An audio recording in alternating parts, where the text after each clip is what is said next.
2024, the New Orleans City Council needs to send in a 2011 budget by December 1st, and it's likely going to cost you. The mayor's proposal includes a request to roll forward property tax millages to the 2007 levels. Well, what does that really mean? What is that going to cost you? Ariella Cohen with our partners at The Lens has been trying to break this down, and we sure do appreciate you being here this morning to share. Thanks for your time. Thank you. Let's talk about the millages. 3 different entities looking to possibly raise millages, roll millages forward, the city, the Sewerage and Water Board, and the Flood Protection Authority. How much is this going to cost folks? Well, you know, each mill is equivalent to $1 for each $10,000 in taxable assessed value, or $10,000 in real value. So if you have a $100,000 house, then that means about $465 additional in this year's taxes.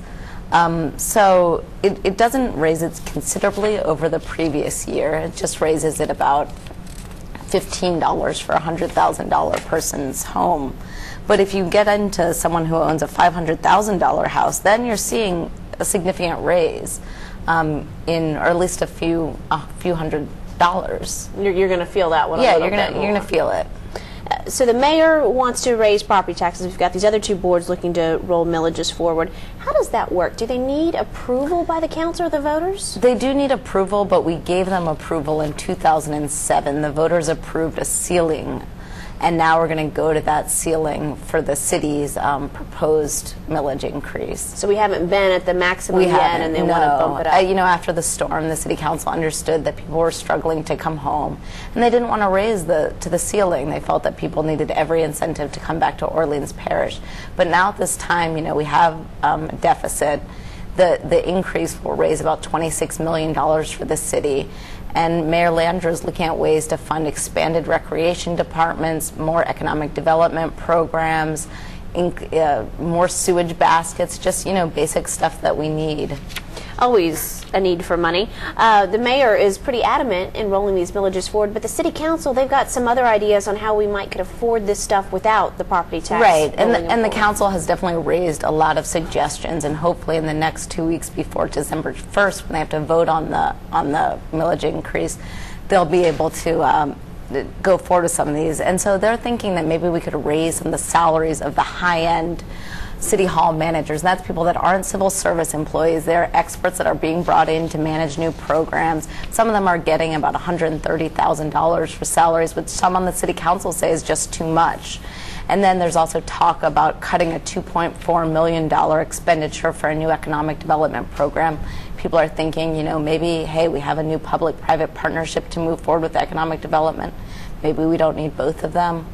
You know, there's been a couple different suggestions there.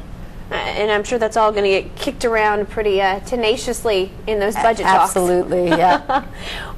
I know you've been watching this process very closely. What's being left out of the budget? Well, you know, there's always cutting that happens, and I think the mayor this time really worked with department heads and the council even before the process began to figure out where we could cut and where we could save. But there are some painful cuts. On Friday, the council heard the capital budget, where it became apparent that a park in the lower 9th Ward, Oliver Bush Park, which is on Kaffman, Florida, right by you know, where the levees failed back in 2005. That park was supposed to get $2.5 million, and actually now it looks like it'll only get about $700,000, almost $800,000, $767,000 if I recall. And so the council, especially Councilman John Johnson, who represents the lower 9, certainly had questions about that drop in funding. You know, residents came out and said, we need every dollar for our parks. But the mayor came back, you know, his staff, and said, hey, those were just architectural estimates. We think we can do the same thing for less. We're going to save taxpayers money.